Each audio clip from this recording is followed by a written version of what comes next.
Oke, assalamualaikum warahmatullahi wabarakatuh. Selamat pagi, adik-adik sekalian. Kita jumpa lagi. Kita akan membahas mengenai bab 4 gaya dan gerak untuk materi IPA siswa SMP kelas 7 ya. Kita masuk ke dalam gerak lurus. Nah, karena gerak lurus itu akan ada dua jenis, yaitu gerak lurus gerak lurus beraturan atau GLB dan gerak lurus berubah beraturan. Gerak lurus beraturan itu nanti berubah beraturan, itu nanti ada yang dipercepat, ada yang diperlambat. Yang dipercepat itu contohnya misal kelapa jatuh dari pohon, itu adalah gerak lurus berubah beraturan dipercepat. Kemudian kalau gerak lurus berubah beraturan yang diperlambat itu contohnya saat kita naik sepeda motor atau naik sepeda kemudian tiba-tiba kita mengerem, berarti kita melakukan perlambatan. Nah, itu namanya berubah beraturan diperlambat. Biasanya nilai percepatannya adalah negatif. Oke, saya rasa untuk materi adik-adik sekalian bisa membaca terlebih dahulu ya di buku paket maupun di buku penunjang lainnya. Di sini saya hanya akan membahas mengenai contoh-contoh soal, bagaimana cara menyelesaikannya, variasinya, dan beserta pembahasannya ya. Sekiranya nanti bisa menambah wawasan adik-adik sekalian. Oke, mulai dari nomor 1, pernyataan berikut yang benar mengenai kedua grafik tersebut adalah. Ingat, kalau grafik 1 adalah grafik mengenai hubungan percepatan dan waktu. Percepatan itu simbolnya adalah A, waktu itu adalah T. Kemudian yang grafik kedua adalah kelajuan, itu adalah V ya, disimbolkan kalau kelajuan itu V, kemudian waktu adalah T. Nah, pernyataan berikut yang benar mengenai kedua grafik tersebut adalah, nah kita bisa identifikasi. Yang pertama, grafik 1 itu A dan T itu benar, tapi di sini grafik 2 adalah S terhadap T. Nah, berarti itu jelas bukan jawaban option yang A. Kemudian selanjutnya yang B. Grafik yang satu adalah V dan T itu sudah jelas salah ya. Grafik 1 V dan T mestinya kan A dengan T. Jadi yang B itu sudah jelas salah. Kemudian yang C, grafik 1 merupakan hubungan S dan T. Nah, ini tidak ada kedua grafik ini tidak ada yang memberikan hubungan antara S itu jarak ya. Jarak terhadap T. Jadi tidak ada satupun grafik yang membahas tentang hubungan jarak terhadap T. Jadi option yang C itu juga tetap salah. Kemudian kita lihat yang D, grafik 1 merupakan hubungan A dengan T, itu benar ya. Ini A, ini T yang berlaku untuk GLBB dipercepat. Sedangkan grafik 2 merupakan hubungan V dan T yang berlaku untuk GLB, gerak lurus beraturan. Itu benar ya, ini V, ini T. Jadi jawabannya adalah yang D. Kita lanjut nomor yang kedua, perhatikan gambar berikut. Mobil A yang berasal dari kota X dan mobil B dari kota Y bergerak lurus beraturan dengan kecepatan masing-masing seperti pada gambar di atas, yaitu 10 meter per sekon dan 15 meter per sekon. Nah, jika kedua mobil bertemu setelah masing-masing bergerak selama 20 menit, jarak kota XY adalah, jarak kota XY itu masing-masing ditempuh oleh mobil A dan mobil B. Jadi saya bisa tuliskan SXY sama dengan SA ditambah SB. Sebagai catatan, waktu tempuhnya adalah 20 menit. 20 menit itu kalau misalkan saya jadikan detik tentunya adalah 20 dikali 60 sama dengan 1200 sekon. 1200 sekon ya. Nah, maka saya bisa hitung SA dan SB-nya adalah VA dikalikan T ditambah VB dikalikan T.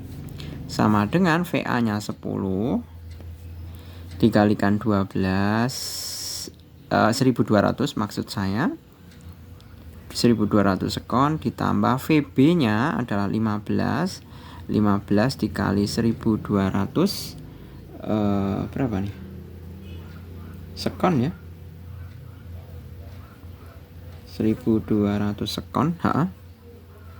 Nah, kita tinggal hitung 12.200 dikalikan 10 adalah 12.000 tentunya.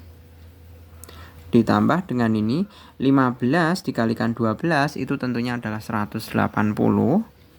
ya. 180 masih ada 02 berarti 18.000. Saya jumlahkan, saya peroleh 30.000 meter.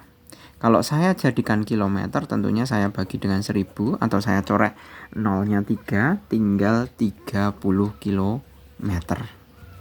Jadi jawabannya adalah yang C. Oke, kita lanjutkan untuk pertanyaan yang Romawi kedua.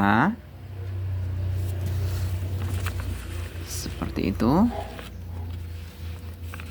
Kita identifikasi terlebih dahulu.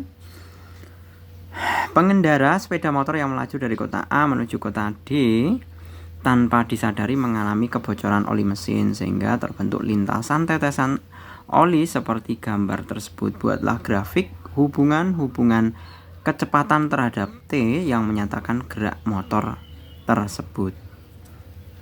Nah, kita ini sebenarnya mirip dengan kasus stiker timer ya. Jadi yang menggambarkan kecepatannya.